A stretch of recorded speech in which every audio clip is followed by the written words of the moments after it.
എന്നാടാ കഴിച്ചോ. കുരുണ്ടാവും, ശ്രദ്ധിച്ചു തന്നെ.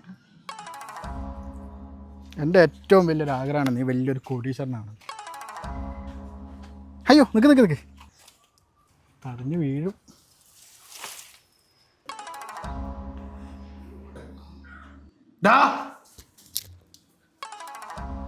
എന്താണ് എനിക്ക് വന്നത് വരെ മേലോട്ട് കയറിപ്പോയല്ലേ? ചന്തി കഴുകി തരണമെന്ന് ചോദിക്കാൻ വേണ്ടി വന്നാടാ.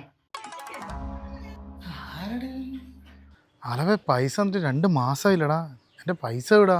എടാ മുഖ്യമന്ത്രി വി.ഡി. സതീശനാവോ എന്നൊരു സംശയമുണ്ട്. വി.ഡി. സതീശനാ? ഞാൻ എൻ്റെ പൈസ ഒക്കെ ചോദിക്കുന്നത്, നീ എന്താ നീ പറയുന്നേ? വി.ഡി. സതീശൻ എൻ്റെ ഭാര്യൻ്റെ കൂടെ പഠിച്ചാടാ. അവരെ പിന്നെ നല്ല കമ്പനിയാണ്. ക്കാന്ന് പറയുമ്പോൾ വാങ്ങാന്ന് പറഞ്ഞ. ഹലോ കട്ടാക്കിയാ? എല്ലടാ അലവേ 2 കൊല്ലായില്ലടാ നീ ബാങ്ക് അക്കൗണ്ട് റെഡി ആയിട്ടില്ല എന്ന് പറയുന്നത്. ബഹിരാകാശത്തായിട്ട് എൻ്റെ ബാങ്കിലുള്ള. എടാ എൻ്റെ അക്കൗണ്ട് എന്തോ കംപ്ലൈൻറ്റ് ഉണ്ടെന്ന് തോന്നടാ. പൈസ അയച്ചിട്ടും പോകുന്നില്ല. എന്താണെന്നറിയില്ല. ഞാൻ ബാങ്ക് വരെ പോയി നോക്കിയിട്ട് വരാം. ആടാ നിൻ്റെ പൈസ എല്ലാം ഞാൻ തരും. ഞാനിപ്പോൾ ഇവിടെ നാട്ടിലില്ലാത്തതുകൊണ്ടല്ലേ ഈ ഇടയ്ക്കിടയ്ക്ക് ഇങ്ങനെ വിളിച്ചിട്ട് പൈസ ചോദിക്കൊന്നും വേണ്ട. ഞാൻ നാട്ടിൽ വന്നാൽ തരും. നീ ഇങ്ങനെ അതിനിങ്ങനെ ഇതാക്കിക്കൊണ്ട് നിൽക്കണ്ട കേട്ടോ. എനിക്ക് അവൻ്റെ സ്വഭാവം അറിയാമല്ലോ. അവനൊരുമാതിരി ചെറ്റ സ്വഭാവം. അവൻ്റെ പേരിൽ ഇപ്പം തന്നെ ഓൾറെഡി 2 പെണ്ണ് കേസുണ്ട്. എടാ കവിതാ നായർ കൊടുത്ത ലിസ്റ്റില്ലേ, അതിലും ഇവൻ്റെ പേരും ഉണ്ടെന്നാണ് പറഞ്ഞത്. ഇതെല്ലാം മനുഷ്യന്മാർ. എടാ അവനല്ലേ വരുന്നത്? എടാ നമ്മൾ തമ്മിൽ കണ്ടിട്ടേ ഇല്ലേ?